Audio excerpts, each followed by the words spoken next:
Guten Tag!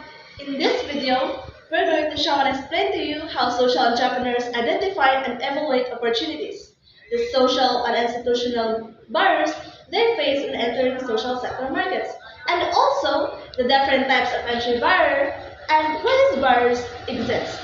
By the way, my name is Jennifer A. Maragan as the narrator or the reporter. Julius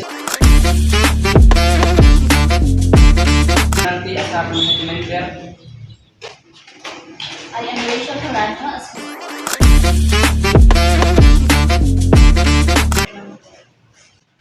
ayam guru Selamat as a social entrepreneur. I think you might need to Tampugan as a government officer.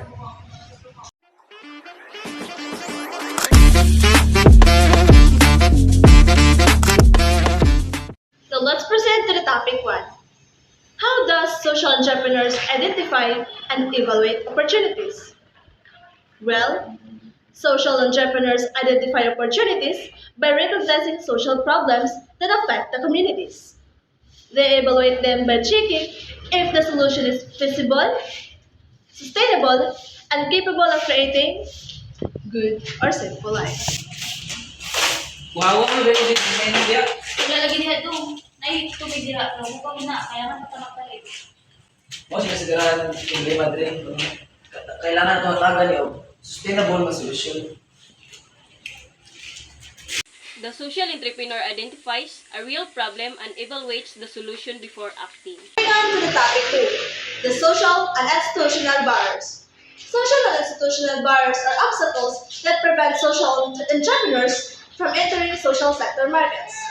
Social barriers involve trust, culture, and incentives. Yun kita ang Olympian ito tingin naman. Anak ko mama dito ta pwede ko tubig diha natin. So ako tayo tubig natin. While institutional barriers involve government rules, policies, and formal procedures. Nako'y plano na ma'am. Okay? Kailangan nimo una magkuha og permit. Naman sa permit, ipatis nimo kung limpyo na ba jud ang tubig. Pero, kailangan ka magbayad og 50,000. Na, agoy! Even good ideas face resistance from society and institutions. Now we are in the topic 3, the types of entry barriers. Entry barriers are classified into different types, including financial, legal, social, knowledge or skill, and institutional barriers. These barriers limit the ability of social entrepreneurs to start or expand their initiatives.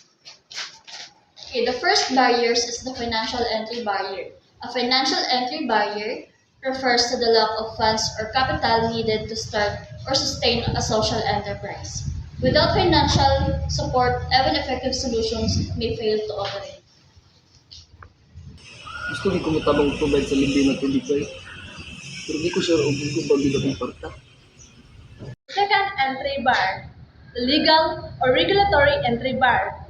Legal or regulatory entry barriers involve laws, licenses, and policies that must be followed before a social enterprise can operate. Eh ma'am! Ay, ikaw lang po na. Kailangan lagi mo una ang permits, legal registrations, and health clearance. Nagana mo sa process. Itawgi! Let's proceed to the third entry bar, the social or cultural entry bar. Social or cultural entry bar occurs when community resist change due to lack of trust, tradition, or fear of new ideas. Sanay naman sa magiging ng tubig. Magana sa kanang plano. As easy yan. Tulagin mo na ako. Basi. The fourth entry bar, the skill or knowledge entry bar.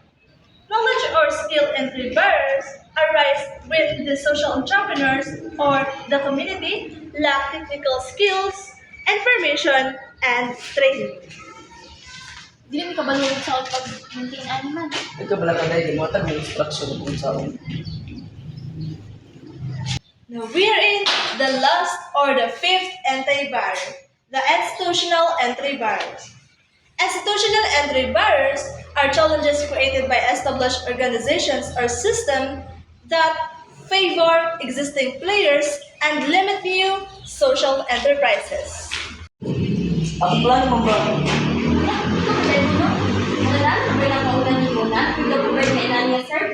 Barato naman ni sa ila.